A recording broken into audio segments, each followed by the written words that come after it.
Hello everyone, welcome to Sri Bala Vantalu. ఈరోజు వీడియోలో high protein కలిగిన కాబూలీ శనగలతో 6 టైప్ ఆఫ్ హెల్తీ రెసిపీస్ని చూద్దామండి. ఈ టేస్టీ రెసిపీస్ని మీరు రోజుకొక రెసిపీని ఇంట్లో ట్రై చేసి ఫ్యామిలీతో టేస్ట్ చేయండి. మరైతే లేట్ చేయకుండా మనం ప్రాసెస్లోకి వెళ్ళిపోదాం. హై ప్రోటీన్ రెసిపీస్ని చూసేద్దాం. మన ఫస్ట్ రెసిపీ డయాబెటిక్ వారి కోసం రైస్ కానీ అటుకులు కానీ కుకింగ్ సోడా కూడా లేకుండా కాబూలీ శనగలతో 2 రకాల హెల్దీ రెసిపీస్ని ఇప్పుడు ప్రాసెస్లో చూసేద్దాం. ఈ హెల్దీ రెసిపీస్ని మార్నింగ్ బ్రేక్ఫాస్ట్ టైంలో కానీ నైట్ డిన్నర్ టైంలో కూడా తీసుకోవచ్చు. ఒక గిన్నె పెట్టేసుకొని 1 గ్లాసు కాబూలీ శనగలు వేస్తున్నాను. మునిగేంత వరకు వాటర్ను వేసేసుకొని 8 గంటల పాటు నానబెట్టుకోవాలి. అదే గ్లాస్తో 1 గ్లాసు మినపగుళ్ళను వేసేసుకొని వేరొక గిన్నెలో 1/2 టేబుల్ స్పూన్ మెంతులను కూడా వేసేసుకొని ఒకసారి శుభ్రంగా కడిగేసి డ్రింకింగ్ వాటర్ వేసి 4 గంటల పాటు నానబెట్టుకుందాం. 8 గంటల తర్వాత మూత తీసి చూసామంటే చూడండి, కాబూలీ శనగలు చాలా బాగా నానిపోయాయి కదా. అలాగే 4 గంటలకంతా మినపగుళ్ళు కూడా మనకు బాగా నానిపోయాయి. ఇప్పుడు ఒక మిక్సీ జార్ పెట్టేసుకొని కాబూలీ శనగల్లో ఉన్న వాటర్ని సపరేట్గా వంపేసి కాబూలీ శనగల్ని వేసేసుకుందాం. అలాగే నానబెట్టుకున్న మినపగుళ్ళలో ఉన్న వాటర్ను కూడా సపరేట్గా వంపేసుకొని మినపగుళ్ళను వేసేసుకొని మినపగుళ్ళు నానబెట్టుకున్న వాటర్ని కొద్దిగా వేసుకుంటూ మిక్సీ పట్టేసుకోవాలి. నేను ఇక్కడ కొద్దిగానే కాబట్టి 2 ఒకేసారి మిక్సీ పడుతున్నానండి. క్వాంటిటీ ఎక్కువగా ఉన్నప్పుడు మినపగుళ్ళు సపరేట్గా కాబూలీ శనగల్ని సపరేట్గా మిక్సీ పట్టేసుకొని తర్వాత కలిపేసుకోవచ్చు. మూత పెట్టేసి మెత్తగా మిక్సీ పట్టేసుకొని ఒక మిక్సింగ్ బౌల్లో వేసేసుకుందాం. కొంచెం వాటర్ని యాడ్ చేస్తున్నాను. ఇప్పుడు ఒక 2 నిమిషాల పాటు బాగా కలిపేసుకోవాలి. ఇలా బాగా కలిపేసుకొని మూత పెట్టేసి నేనైతే ఒక నైట్ అంతా రెస్ట్ ఇస్తున్నానండి. కనీసం 8 గంటల పాటు పులయబెట్టుకోవాలి. నెక్స్ట్ డే మార్నింగ్ మూత తీసి చూసామంటే చూడండి, పిండి ఎంత బాగా పొంగిందో. ఒకసారి బాగా కలిపేసుకొని మనకు ఎంత కావాలనో అంత సపరేట్గా తీసుకొని మిగిలింది ఫ్రిడ్జ్లో పెట్టామంటే 2-3 రోజుల వరకు హ్యాపీగా రెసిపీస్ని ప్రిపేర్ చేసుకోవచ్చండి. ఇలా మొత్తం కలిపేసుకొని టేస్ట్కి సరిపడా సాల్ట్ని వేసేసుకుందాం. కుకింగ్ సోడా వేయాల్సిన అవసరం లేదండి. ఇంకొంచెం 1 టేబుల్ స్పూన్ వాటర్ని యాడ్ చేసుకొని కలిపేసుకుందాం. బ్యాటర్ కన్సిస్టెన్సీ ఇలా ఉండాలన్నమాట. మన ఫస్ట్ రెసిపీ ఇడ్లీని ప్రిపేర్ చేసుకుందామండి. ఇడ్లీకైనా సరే కుకింగ్ సోడా అవసరం లేదు. ఇడ్లీ ప్లేట్లకి ఆయిల్ కానీ నెయ్యిని కానీ గ్రేస్ చేసుకోవాలి. మనకి ఎన్ని ఇడ్లీలు కావాలంటే అన్ని ఇడ్లీల్ని పెట్టేసుకోవచ్చు. ఇంకో పక్క ఇడ్లీ పాత్రలో ఒక 2 కప్పుల వాటర్ని వేసేసుకొని వాటర్ని బాయిల్ చేసుకోవాలి. వాటర్ బాయిల్ అయిన తర్వాత ఇడ్లీ ప్లేట్లను పెట్టేసుకొని మూత పెట్టేసి హై ఫ్లేమ్లో ఒక 10 నిమిషాల పాటు కుక్ చేసుకుంటే సరిపోతుంది. 10 నిమిషాల తర్వాత మూత తీసి వెంటనే ఇడ్లీని ప్లేట్లో తీసుకోకుండా ఒక 2 నిమిషాల పాటు అలా రెస్ట్ ఇచ్చేసి తీసామంటే ప్లేట్లకు అంటుకోకుండా చాలా బాగా వస్తుందండి. సాఫ్ట్గా టేస్టీగా ఈ ఇడ్లీ రెసిపీ చాలా బాగుంటుందండి. మార్నింగ్ బ్రేక్ఫాస్ట్ టైంలో కానీ నైట్ డిన్నర్ టైంలో కూడా ఈ హెల్దీ ఇడ్లీ రెసిపీని డయాబెటిక్ వారు హ్యాపీగా తీసుకోవచ్చు. సేమ్ బ్యాటర్తో కమ్మనైన ఆనియన్ దోశను కూడా ఇప్పుడు వేసేసుకుందాం. స్టవ్ ఆన్ చేసుకొని దోశ ప్యాన్ పెట్టేసుకొని వాటిని స్ప్రింకిల్ చేసి టిష్యూ పేపర్తో తుడిచేసుకోవాలి. స్టవ్ని లో ఫ్లేమ్లో పెట్టేసుకొని దోశ బ్యాటర్ని వేసేసుకుందాం. దోశ బ్యాటర్ని స్ప్రెడ్ చేసి చిన్న పీసెస్గా కట్ చేసిన ఆనియన్ పీసెస్ని వేసేసుకుందాం. చిన్న పీసెస్గా కట్ చేసిన పచ్చిమిర్చి ముక్కల్ని వేసేసుకుందాం. గ్రీన్ చిల్లీ పీసెస్ని చిన్న పీసెస్గా కట్ చేసిన కొత్తిమీరని కూడా వేసేసుకుందాం. మీరు కావాలంటే అల్లాన్ని తురిమేసి కూడా వేసేసుకోవచ్చు. అలాగే క్యారెట్ని కూడా తురిమేసి వేసేసుకోవచ్చు. ఇప్పుడు పుట్నాల పప్పు కారం పొడిని స్ప్రింకిల్ చేస్తున్నాను. ఈ పుట్నాల పప్పు కారం పొడి ఎలా ప్రిపేర్ చేసుకోవాలన్నది వీడియో కూడా మన ఛానల్లో ఉందండి, ఒకసారి చెక్ చేయండి. ఇలా పుట్నాల పప్పు కారం పొడిని దోశ మీదంతా స్ప్రింకిల్ చేసుకొని 1 టేబుల్ స్పూన్ ఆయిల్ కానీ నెయ్యిని కానీ వేసేసుకోవాలి. మూత పెట్టేసి మీడియం ఫ్లేమ్లో ఒక 2-3 నిమిషాల పాటు దోశని వేయించుకోవాలి. 2-3 నిమిషాల తర్వాత మూత తీసి చూసామంటే చూడండి, దోశ కింద వైపు ఎర్రగా ఎంత బాగా వేగిందో. దోశని రెండో వైపు తిప్పి కాల్చాల్సిన అవసరం లేదు, ఎందుకంటే మూత పెట్టేసి మీడియం ఫ్లేమ్లో దోశని కుక్ చేసుకున్నాం కదా. ఇప్పుడు ఈ దోశని ఇలా ప్లేట్లోకి తీసుకొని ఇలాగే మనకు ఎన్ని కావాలంటే అన్ని కమ్మనైన ఆనియన్ దోశ రెసిపీస్ని ప్రిపేర్ చేసుకోవచ్చు. మన ఛానల్లో రైస్ కానీ అటుకులు కానీ కుకింగ్ సోడా కూడా లేకుండా చాలా రకాల హెల్దీ రెసిపీస్ ఉన్నాయండి, మీరు ఒకసారి చెక్ చేయండి. కాబూలి శనగలతో రెండవ రెసిపీ ప్రసాదం రెసిపీని చూసేద్దాం. నేను ఇక్కడ శనగల ప్రసాదం రెసిపీ కోసము 1 గ్లాసు శనగలు తీసుకున్నాను. మునిగేంతవరకు వాటర్ వేసేసి ఒక రాత్రంతా నానబెడుతున్నాను. నెక్స్ట్ డే మార్నింగ్ మూత తీసి చూసామంటే శనగలు బాగా నానిపోయాయి కదండి. ఇవన్నీ కూడా కుక్కర్లో వేసేసుకుందాం. 1 గ్లాసు కాబూలి శనగలకి అదే గ్లాసు 2 గ్లాసుల వాటర్ వేసేసుకొని టేస్ట్కి సరిపడా సాల్ట్ వేసేసి మూత పెట్టేసి మీడియం ఫ్లేమ్లో 5-6 విజిల్స్ వచ్చేంత వరకు ఉడికించుకోవాలి. 5-6 విజిల్స్ తర్వాత ఆవిరంతా పోయిన తర్వాత మూత తీసి చూసామంటే శనగలు మెత్తగా కుక్ అయిపోయాయి మనకు. ఈ శనగల్ని సపరేట్గా తీసి పెట్టుకోవాలి. స్టవ్ ఆన్ చేసి ఒక ప్యాన్ పెట్టేసుకొని 1 టేబుల్ స్పూన్ ఆయిల్ వేసేసి ఆయిల్ హీట్ ఎక్కిన తర్వాత ఒక 1/2 టేబుల్ స్పూన్ ఆవాలు, 1/2 టేబుల్ స్పూన్ జీలకర్ర వేసేసుకొని ఇవి వేగిన తర్వాత ఒక 2 పచ్చిమిర్చిని చిన్న చిన్న పీసెస్గా కట్ చేసి వేస్తున్నాను. మీరు ఇంకా స్పైసీగా కావాలంటే ఇంకా 1-2 పచ్చిమిర్చిని పీసెస్గా కట్ చేసి కూడా వేసేసుకోవచ్చు. ఇలా పచ్చిమిర్చి వేయించుకున్న తర్వాత ఒక 1/4 టేబుల్ స్పూన్ పసుపును వేసేసుకొని ఒక 1/4 టేబుల్ స్పూన్ ఇంగువను కూడా యాడ్ చేసుకోవాలి. కొద్దిగా ఫ్రెష్ కరివేపాకును కూడా వేసేసుకొని వేయించుకుందాం. 1 టేబుల్ స్పూన్ క్యారెట్ తురుమును వేసేసుకోవాలి. 1 టేబుల్ స్పూన్ పచ్చి కొబ్బరి తురుమును కూడా యాడ్ చేసుకోవాలి. ఇప్పుడు ఈ మొత్తాన్ని 1 నిమిషం పాటు వేయించుకుందాం. ఇలా వేయించుకున్న తర్వాత ఇప్పుడు ఉడికించి పెట్టుకున్న కాబూలి శనగల్ని వేసేసుకుందాం. ఈ మొత్తాన్ని బాగా కలిసేలాగా కలిపేసుకోవాలి. కాబూలి శనగలు ఉడికించుకునేటప్పుడు కూడా సాల్ట్ వేసాం కదండి, అది సరిపోదు, ఇంకాస్త సాల్ట్ వేసేసుకొని కలిపేసుకోవాలి.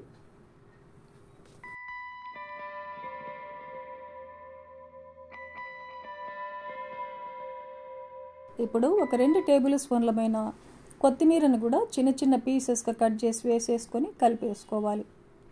ఇలా మొత్తాన్ని బాగా కలిపేసుకున్నామంటే కమ్మనైన శనగల ప్రసాదం రెసిపీ మనకు రెడీ అయిపోతుంది. ఇప్పుడు స్టవ్ ఆపేసి డిష్ అవుట్ చేసుకుందాం. చూశారు కదండి, ఈ శనగల ప్రసాదం రెసిపీని ఈ ప్రాసెస్లో ప్రిపేర్ చేశారంటే ఏ దేవతలకైనా ఏ పూజలకైనా నివేదనగా సమర్పించవచ్చు. కాబూలి శనగలతో 4వ రెసిపీని చూద్దాం.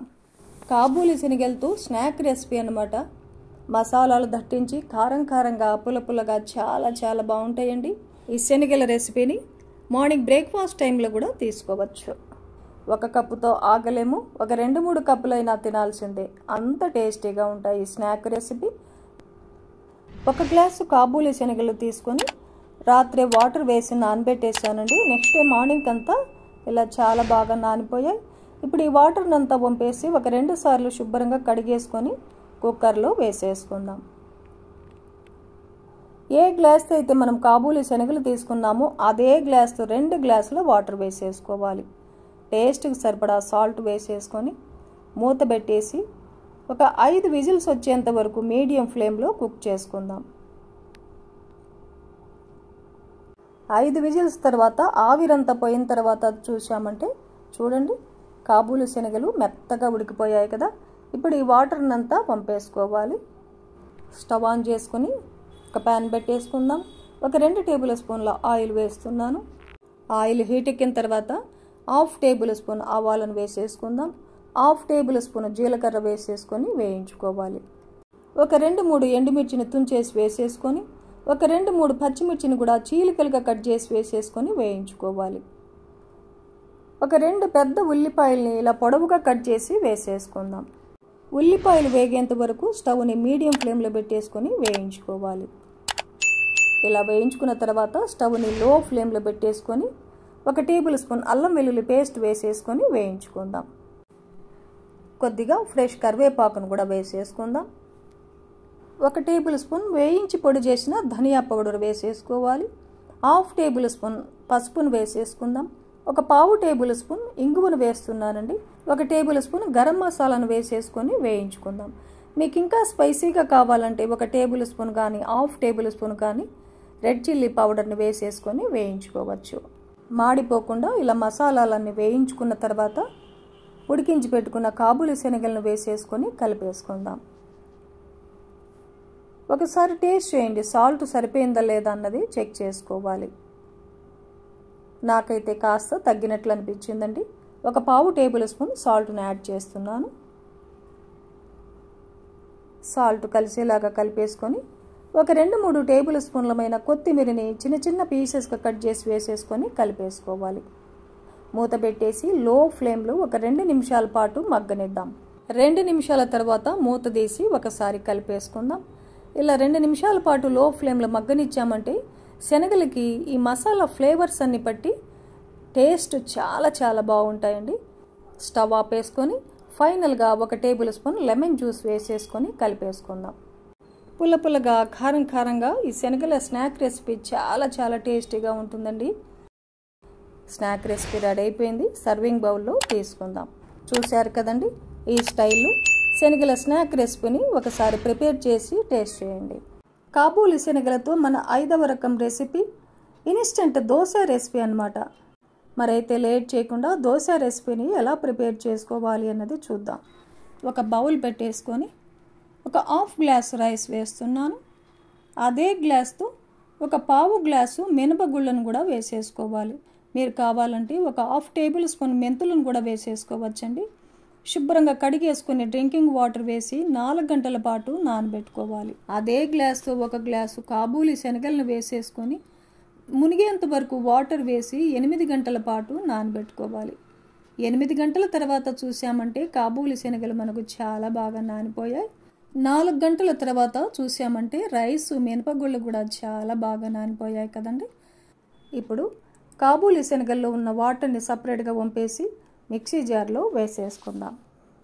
అలాగే నానబెట్టుకున్న రైసు మినపగుళ్ళను కూడా వేసేసుకుందాం. ఒక పెద్ద ఉల్లిపాయని ఇలా చిన్న పీసెస్గా కట్ చేసి వేసేసుకోవాలి.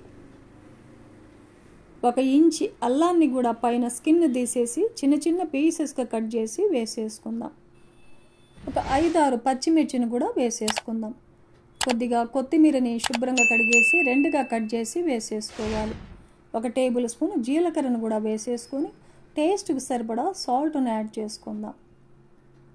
మినపగుళ్ళు రైసు నానబెట్టుకున్న వాటర్ని వేసేసుకొని మూత పెట్టేసి మెత్తగా మిక్సీ పట్టేసుకోవాలి.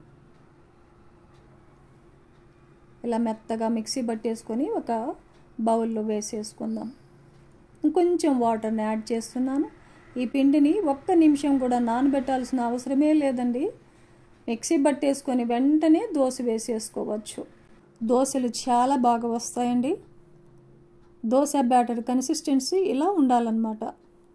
ఇప్పుడు స్టవ్ ఆన్ చేసుకొని దోశ ప్యాన్ పెట్టేసుకొని వాటర్ని స్ప్రింకిల్ చేసి టిష్యూ పేపర్తో తుడిచేసుకోవాలి.